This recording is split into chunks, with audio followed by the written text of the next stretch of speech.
नमस्कार। Parameter of law channel पर मैं आपका मित्र रिटायर्ड जज अशोक शर्मा आपका हार्दिक अभिनंदन करता हूं। आज मैं सिविल केसेस में जो दीवानी केसेस होते हैं किस तरह से कंप्रोमाइज होता है, समझौता करना चाहिए, क्यों करना चाहिए, नहीं करना चाहिए, सारी बातें बताऊंगा।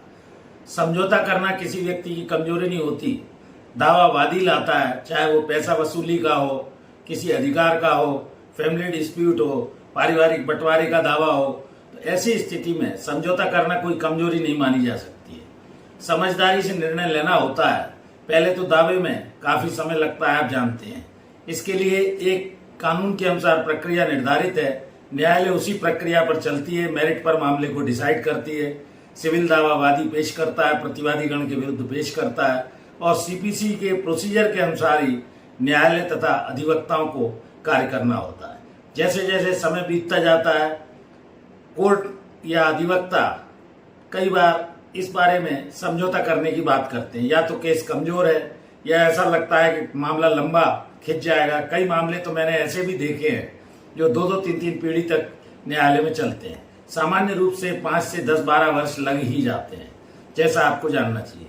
तो कंप्रोमाइज क्या होता है और कंप्रोमाइज क्यों करना चाहिए, इस बारे में मैं बताने जा रहा हूँ। लीगली सेक्शन 89 सीपीसी और आदेश 23 सीपीसी में समझौते के बारे में प्रावधान दिया गया है। दोनों पार्टीज के मध्य समझौता लिखित हो सकता है, कोर्ट में दिया जा सकता है, कोर्ट के बाहर भी हो सकता है, लेकिन कोर्ट को अवगत कराना होता है। और ये इस समझौते के आधार पर जो भी कोर्ट का आदेश या निर्णय आता है वो दोनों पक्षकार जो भी है, वादी और प्रतिवादी, उन पर बाध्यकारी प्रभाव अर्थात बाइंडिंग इफेक्ट रखता है। उन्हें उसका पालन करना होता है।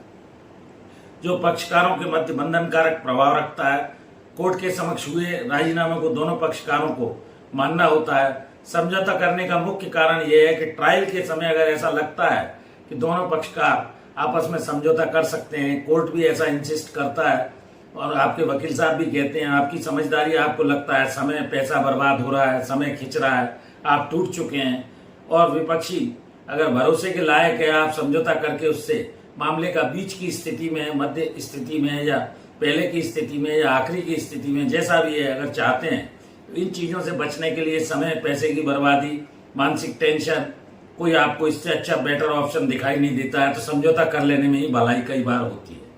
तो कोर्ट इस तरह के मीडिएशन के लिए भी भेज सकती है समझौते के लिए दोनों पक्षकारों को। कोई पारिवारिक विवाद है, कोई फैमिली डिस्प्यूट है, कोई बंटवारे का विवाद है, किसी अन्य तरह का सिविल सूट है, पैसे के लेन देन से संबंधित, टर्म्स एंड कंडीशन के आधार पर आप इसमें समझौता कर सकते हैं।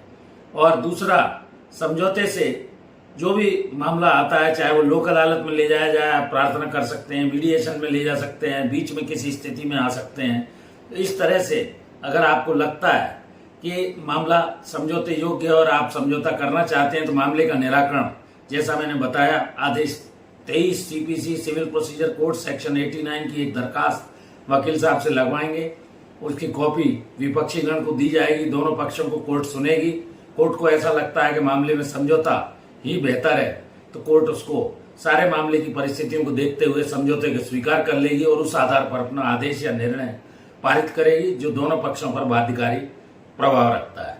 तो समझौता आप कमजोर, अगर आपका पक्ष ही ऐसा है, कमजोर लगता है, आपको न्याय मिलने की संभावना कम है, तो आपका समझौता कर लेने में ही भलाई है, यह आपको जानना चाहिए।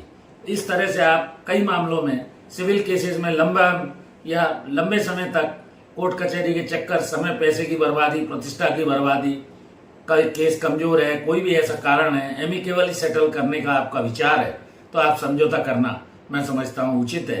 क्योंकि कंप्रोमाइज में ना तो कोई पक्ष हारता है ना जीतता है और उसका दोनों पक्षों के मध्य समझौता होने से जो भी प्रभाव होता है, आपसी तालमेल बना रहता है, वैमनस्य नहीं बढ़ता है, समझौता आप कर सकते हैं। तो ये मैंने सिविल केसेज में सिविल प्रोसीजर कोड 1908 के तहत आपको समझौते की प्रक्रिया को समझाया, जो कोर्ट के द्वारा ही मान्य किया जाता है और मान्य किया जाना चाहिए।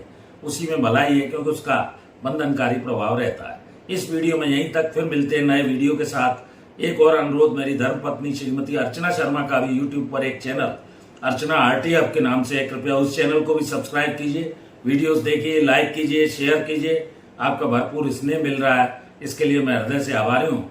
82,100 मेरे सब्सक्राइबर हो चुके हैं। और इस वीडियो में यहीं तक, फिर नए विषय के साथ मैं मिलता हूँ। धन्यवाद। नमस्कार।